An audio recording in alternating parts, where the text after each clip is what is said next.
अस्सलाम वालेकुम friends, it's me Waheed राही और आप देख रहे हैं सरदार कमाल ऑफिशियल। और सबसे पहले हमारे चैनल को सब्सक्राइब करें, शेयर करें, लाइक करें और साथ में लगा हुआ बेल आइकॉन का बटन ज़रूर दबाइएगा ताकि आने वाली हर वीडियो आप तक टाइम से पहुंच सके। आज हमारे साथ मौजूद हैं हमारे साबका वज़ीर आज़म इमरान खान साहब की फ़र्स्ट कॉपी, जिनका नाम भी इमरान खान है। तो आज इनसे बात करते हैं, ये हमारा ड्रामा लाइन से ताल्लुक़ रखते हैं। आज इनसे बात करते हैं कि इनकी ज़िंदगी का सफ़र कैसे और कब गुजरा। अस्सलाम वालेकुम इमरान भाई। जी वालेकुम अस्सलाम, कैसे हैं आप? जी अल्हम्दुलिल्लाह। आप हमारे सरदार कमाल ऑफिशियल यूट्यूब चैनल पे हमारे साथ बात कर रहे हैं। जी, आपको सबसे पहले तो कैसा लगा हमारे चैनल पे? चैनल बहुत अच्छा है, नाले मेरे शहर दे ने और मेरा इन्हां दा काफ़ी पुराना तलक है। जो फील्ड का तलक नहीं सी, ठीक है। बस वैसे ही तलक सी, लेकिन सरदार साहब एक कोई नहीं फैसलाबाद में, बड़े बड़े आर्टिस्ट आए ने फैसलाबाद से। जी जी, लेकिन सरदार साहब मैं ये कहूँगा ये फैसलाबाद है दलीप कुमार। नो डाउट जी, ऐसे ही बात है। तो आप इस फील्ड में कितने अरसे से काम कर रहे हैं? मैं तकरीबन जी 80 तो मैं ये जी ऐसे जी इसे जी, लेकिन मैं अगे नहीं आने देता। किन्ने? साढ़े सीनियर काम ही इन्ना कराते, बीमार बंदे तो बाद इन्होंने काम नहीं कराया, अखीर मैनू इन्होंने छड़ना पिया। मीन्स के क्या आपको इनकी चीज़ें यानी कहना तो नहीं चाहिए, मगर आपको क्या चीज़ें ऐसी बुरी लगी जिसकी वजह से आप, हालांकि सब सीनियर अच्छे होते हैं, मैं भी एक आर्टिस्ट हूँ सर सीनियर जड़ा मैं मरे बंदे नूं मनना चाहना कि मैनूं काम ना करो। ਅਸੀਂ ਉਹਨਾਂ ਮਾਂ-ਬਾਪ ਦਾ ਕੰਮ ਨਹੀਂ ਕਰਦੇ ਜਿਨ੍ਹਾਂ ਸੀਨੀਅਰ ਨੂੰ ਮੰਨੀ ਜਾ ਰਹੇ। ਮਾਂ-ਬਾਪ ਘਰ ਕੇ ਬੰਦੇ ਹੀ ਰਹੇ ਆ, ਜੀ ਜੀ। ਅਸੀਂ ਕਹਿੰਦੇ ਅਮੀਤ ਵੀ ਇਹ ਠੀਕ ਨਹੀਂ, ਇਹ ਸਾਨੂੰ ਭਾਵੇਂ ਸਾਂਗਲੇ ਭੇਜ ਦੇਣ। ਘਟਾਉਂਦੇ ਬਹੁਤ ਆ, ਨਾ ਇਹ ਪੈਦਲ ਸਫ਼ਰ ਕਰਦੇ ਨੇ, ਨਾ ਇਹ ਸ਼ੋਰਗੁਲ ਨੂੰ ਆਏ ਸ਼ੋਅ ਕਰਨ। 5 ਮਿੰਟ ਦੀ ਐਂਟਰੀ ਹੈ ਤੇ 4 ਘੰਟੇ ਮੈਨੂੰ ਇੰਨਾ ਦਬਾਉਂਦੇ ਨੇ। मैं आपके कोई ऐसे दो नापसंद लोग जो आपको अच्छे ना लगते हों, कौन कौन है? मैं सारी जिंदगी मरण तो पहले भी कोई गल कहांगा कि मैंने दोवां तो नफरत है, एक बीमार तो फनकार। दोने बहुत काम कहते रही साहब। मसलन हाँ, बीमार बंदा कोई गिलास फड़ा, बीमार बंदा कभी कोई गिलास फड़ा, कभी दवाई वो ये नहीं हो, हाँ जी, आ दवाई नहीं हो। अच्छा अच्छा, बीमार बंदे को भाई एवं कोई काम तो नहीं कि बंदा पूछे तेरा कि लगे मैं जावा ना जावा, एवं कोई वो दवाई फड़ा फड़ाती वो नहीं हो, कभी वो चंद्र सही कर हाँ टिशू फड़ा, कभी दवाइयाँ फड़ा, कभी मेरे पैर ढक रहे भी इतने कि मक्खियाँ बहन दी। अच्छा इमरान भाई, आपकी शक्ल हमारे वज़ीर आज़म इमरान खान साहब से बहुत मिलती है। ये खुदा की कुदरत है कि एक जैसे 7 चेहरे अल्लाह पाक ने बनाए हैं।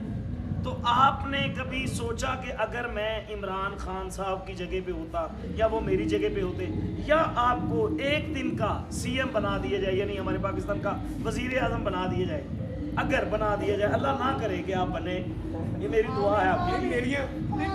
मेरी बावां सोचिए मैं बन गया तो मैं खमीनिया का रोल करना। नहीं हाँ अल्लाह दी करना, मैं खमीनी बनना। तो मैं चाहना मैं फनकारा, यानी जो ईरान के वज़ीर आज़म थे, अज तक पूरे पाकिस्तान च फनकारा की ना कलोनी है, ना इन्हां से कोई कुछ करता है, ना हुकूमत, ना किसी ने।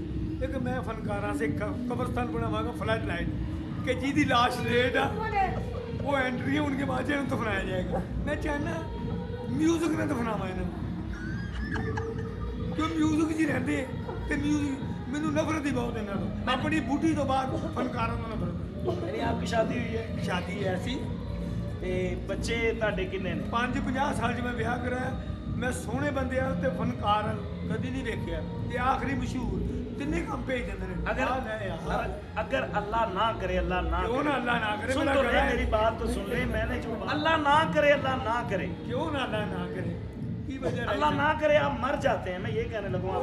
बड़ा आरफुल वारदा बहनोई बन के फिरने की गल पैसा कढ़ाइया ये बखरे ही ऐ लगता भी शिवरात ते ताजिए लग फिरने। लेकिन इमरान साहब आप हमारे चैनल पे ऑनर हैं, मैं आपकी रिस्पेक्ट कर रहा हूँ माशाल्लाह। ਤੁਹਾਡਾ ਵੀ ਇੰਜ ਮੂੰਹ ਜਿਵੇਂ ਪੈਂਪਰ ਤੇ ਆਈ ਲਵ ਯੂ ਲਿਖਿਆ ਹੁੰਦਾ। ओए इंडिया मुठियां में ही दौरे करने तेनू बात ये है कि बात कोई नहीं, बाल कटा तेनू हो जावे। मेरी इंज बात लगदा सियाणी औरत गल्लां करन दी है। ਤੁਸੀਂ ਵੀ ਕਟਾ ਲਓ, ਤੁਹਾਨੂੰ ਕਿਸੇ ਦੱਸਿਆ ਇਹਦੇ ਤੇ ਜਾਮੂ ਲੱਗਣੇ ਨੇ? नहीं मैं ते इमरान खान तू तसीब हां। नहीं अभी भी अगर इमरान खान साहब को ओए देखा जाए, उर्दू ना बोल, उर्दू वो बोलते जिन्हां दे भैन भरा बाहर तेरे सारे जेल च। तू राही ना रखे लेकिन काम एक फिल्म नहीं की। देखिए जी मैं ओए मरे बंदे दा रोल करन वाले की गल है? मेरी बात तो सुने ਉਹ आप। ਕਿਉਂ ਸੁਣਾ ਅਬੂ ਹੈ ਮੇਰਾ, ਕਿਉਂ ਤੇਰੀ ਸੁਣਾ? मेरी बात हो भी सकता है, मेरी ਨਹੀਂ बात ਕਦੀ ਵੀ ਨਹੀਂ ਹੋ ਸਕਦਾ। ਇਹਦੇ ਘਰ ਬੱਤੀ ਬੰਦ ਹੋਈ, ਬੁੱਢੀ ਨੇ ਕਿਹਾ ਜਾਨੂੰ ਤੂੰ ਬਲੇ ਉਹਦੇ ਖਾਈ ਪਾਉਣ ਲੈ। मेरी बात आप सुने। मैं नहीं सुनी, मैं प्यो दी नहीं सुनी, तेरी क्यों सुना? ना ਉਹਨੇ ਕੁਝ ਕੀਤਾ ਨਾ ਤੂੰ ਕੁਝ। चलो इस दी तो सुन लो। ਚਲੋ ਸੁਣਾਓ। मैं बात ये ਤੇਰੀਆਂ ਉਂਗਲਾਂ ਇਹਦੀ ਦੇ ਦੇਣੀਆਂ ਜਿੰਨੀਆਂ ਆ ਬਦਲ ਨਹੀਂ। मेरी मैं आपसे बात ये ਤੂੰ ਦੇ ਰੋ ਯਾਰ, ਨਾ ਪੰਗੂੜੇ ਹੀ ਬੰਨੀ ਸੁੱਤੀ। मैं कहना ये चाह रहा ਉਹ हूँ, ਕੁਛ ਨਹੀਂ ਕਹਿਣਾ ਹੈ, ਮਰੇ। मेरी बात सुने, आप पर 120 की स्पीड पर लानत हो। ਓਏ ਉਰਦੂ ਉਹ ਬੋਲਦੀ ਜਿੰਨਾ ਚਿਹਰਾ ਅੱਛਾ ਤੇਰੇ ਚਿਹਰੇ ਹੀ ਆ ਉਰਦਾ ਪਿਆਰ ਹੁੰਦਾ। ਐ ਪੰਗੂ ਕੀ ਗੱਲ? इमरान साहब मैं ये चाह रहे हैं ਉਹ कि ਸਾਹਬ ਗਈ ਹੈ ਨਾ ਮੇਰੇ ਕੋ ਪੜਦਾ ਹੂੰ, ਕੀ ਗੱਲ? मैं आपकी ਤੂੰ ਨਾ ਗੱਲ, ताड़ी धारना फाड़ देना।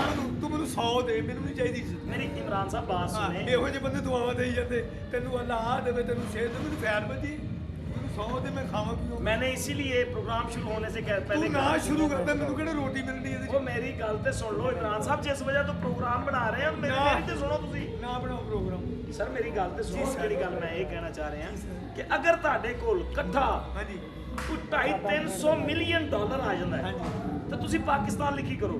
ਮੈਂ ਅੱਲਾ ਦੇ ਰਾਹ ਤੇ ਸਾਰਾ ਪੈਸਾ ਦੇ ਕੇ ਫਿਰ ਵਜ਼ੀਰ ਆਜ਼ਮ ਮੈਂ ਨਹੀਂ ਬਣਨਾ। ਵਜ੍ਹਾ ਗਾਲ ਬਹੁਤ ਪੈਂਦੀ। ਤਿੰਨ ਬੰਦੇ ਮੁਤਮਿਨ ਨਹੀਂ ਹੁੰਦੇ। ਸਰਦਾਰ ਸਾਹਿਬ ਕਿਹੜੇ ਸਰਦਾਰ ਸਾਹਿਬ ਦੇ ਨਾਮ ਇੱਕ ਗੱਲ ਏ, ਇਹਨਾਂ ਦੇ ਚੈਨਲ ਦੇ ਨਾਮ ਔਰ ਇਹਨਾਂ ਜੀ। ਆਵਾਮ ਬੁੱਢੀ ਤੇ ਕਾਕ ਇਹਨੂੰ ਮੁਤਮਿਨ ਨਹੀਂ ਕਰ ਸਕਦਾ। ਅਯੂਬ ਖਾਨ ਬੁਰਾ ਕਹਿੰਦੇ ਹਾਂਜੀ। ਉਹ ਕੌਮ ਆ, ਜੀ, ਜੀ। ਇਹ ਕੌਮ ਨੂੰ ਤੁਸੀਂ ਰਾਜ਼ੀ ਨਹੀਂ ਕਰ ਸਕਦੇ। नहीं, अगर आप करें, देखिए बात सुने, जब मैं कह देना अपनी अपने आवाम को, हाँ। अपनी गरीब आवाम को आप रिलीफ देंगे, गरीब वो बात- अपने इस्लाम को आगे रखेंगे, तो कोई भी बंदा आपको बुरा नहीं कहेगा। जब आप अपने इस्लाम को आगे रखेंगे, आप अपनी गरीब आवाम को आगे रखेंगे, जब अपने पाकिस्तान को आप आगे रखेंगे, तो आपको कोई भी बंदा बुरा नहीं कहेगा, सर, चाहे वो गरीब है या अमीर है। मैं ये कहना ये चाह रहा हूँ कि अगर आपके पास, इस बात में मैं कहूँगा कि अल्लाह करे कि आपके पास कुछ हजारों मिलियंस डॉलर आपके पास आ जाते, तो आप पाकिस्तान के लिए कुछ फ्लाई काम करना चाहेंगे? मैंने आपसे एक ही बात की है कि मैंने अल्लाह मुझे दे और बहुत कुछ दिया। सबसे मेन चीज़ अल्लाह ने मुझे सेहत बहुत, लेकिन गरीब की गल आ जिन्ने भी बड़े बड़े अफसर बनते हैं सियासतदान, ये गरीबों को बोल है कि गरीब ही कही मैं सारा उठो यार, तू चल। चलो ठीक है बस।